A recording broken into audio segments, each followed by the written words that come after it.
Aujourd'hui, je vais te parler d'une discipline que j'adore, le surfoil.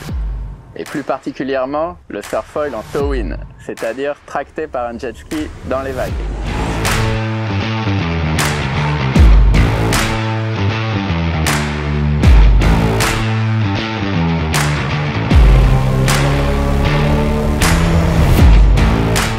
C'est une autre façon de surfer, des sensations incroyables, une liberté totale. Mais surfer en tow-in, c'est aussi une pratique qui est parfois mal comprise. Alors pourquoi ça passionne autant? Quels sont ses avantages et surtout ses limites? Une chose est sûre, le surfoil en tow-in est totalement addictif.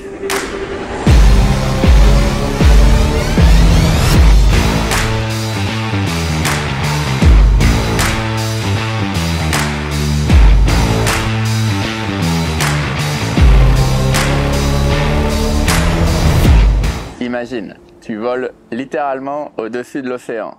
Juste la puissance de la houle qui te pousse.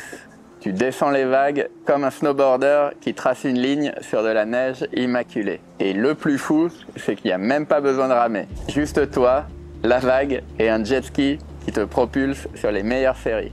Cette saison, j'ai eu la chance de beaucoup pratiquer au Brésil avec mes copains Anthony et Primão, qui propose aussi des sessions à tout le monde. Le principe est simple, le jet ski te tracte, quand tu arrives dans une belle vague, tu lâches la corde et tu surfes des super vagues qui seraient pour la plupart impossibles à prendre à la rame. Ce sont souvent des grosses houles, mais avant de casser, elles sont souvent trop molles pour partir juste à la force des bras. Et pourtant, une fois lancées, elles sont vraiment parfaites pour foiler. Ce que j'ai toujours préféré en foil, c'est de surfer des vraies vagues qui déferlent, pas seulement des grosses houles. Et que ce soit en wing foil ou en surf foil, c'est là où je trouve qu'on a le plus d'adrénaline, le plus de challenge. D'ailleurs, quand je fais de la wing, pour moi, c'est une sorte de surfoil tracté, mais au lieu d'être tracté par le jet ski, je suis tracté par le vent, par ma wing. Ça me permet de prendre les vagues avec beaucoup de facilité, très loin du bord, vraiment à la façon du tow-in. Mais quand il n'y a pas de vent, le jet ski remplace un peu ma wing et me permet de surfer des vagues qui sont vraiment super lisses. C'est ça aussi la magie du tow-in. Ouvrir la voie à des vagues vierges, puissantes et inaccessibles autrement.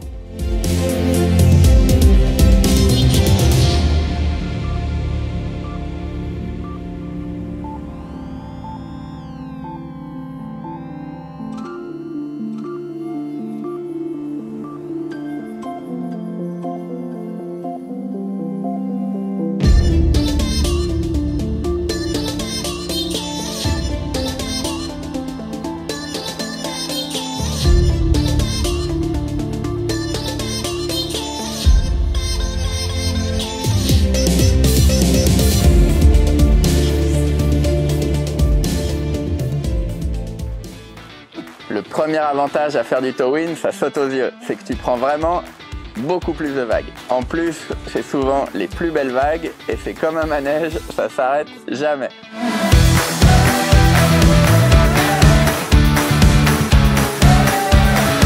Tu as accès aux meilleures vagues, les plus grosses, celles qui décalent et celles où il n'y a personne.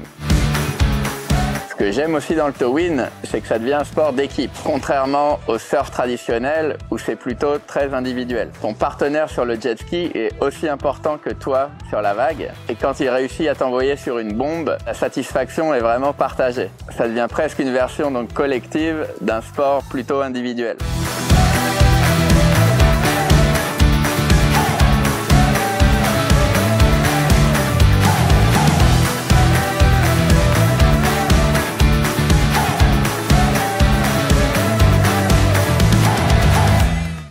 Il ne faut pas croire non plus que le tow-in, c'est juste une question de confort ou de fainéantise. Le jet ski ouvre de nouvelles perspectives, comme par exemple quand les vagues sont trop grosses ou au contraire trop molles ou trop inconsistantes pour surfer correctement à la rame. Et enfin, surtout, le tow-in rend la pratique du surfoil beaucoup plus facile, beaucoup plus accessible. Pas de take-off difficile, pas de rame interminable, c'est juste la pure sensation du surf, que du plaisir.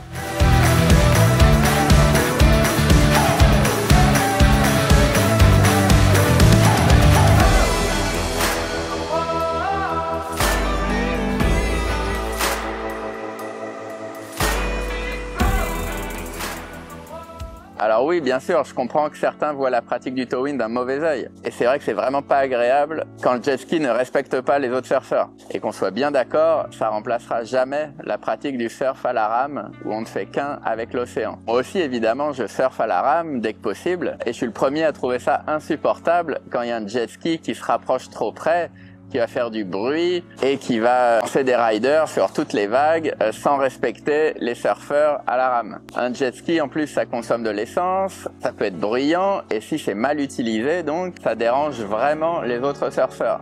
Donc c'est pour ça que le respect est essentiel et qu'il faut respecter des règles quand on pratique le towing. Toujours laisser la priorité à ceux qui rament et toujours aussi privilégier des vagues isolées où il n'y a aucun surfeur à la rame. Ça peut paraître du bon sens, mais c'est toujours bien de rappeler ces règles essentielles. Et on a de la chance ici au Brésil, on a plein de spots vraiment adaptés au towing. Personnellement, je le vois un peu comme une remontée mécanique à la montagne. Ça permet de profiter à 100% de notre terrain de jeu, mais bien sûr à condition d'être responsable et de respecter les autres surfeurs.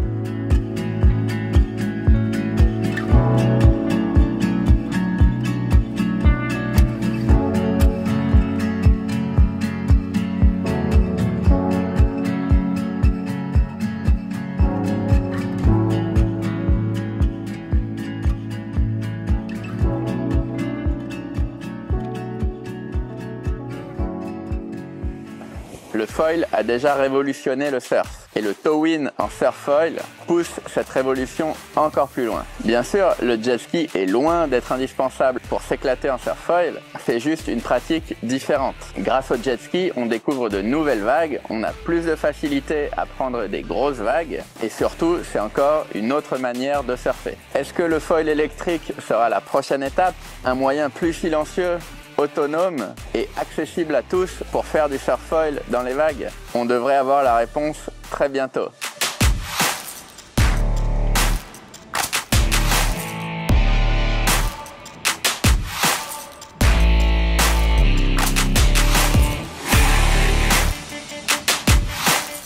Si tu veux suivre cette nouvelle dimension du surf foil 2.0, abonne-toi à la chaîne. Plein d'autres vidéos à venir autour du foil, mais aussi du windsurf, des reviews de matos, des super spots à découvrir.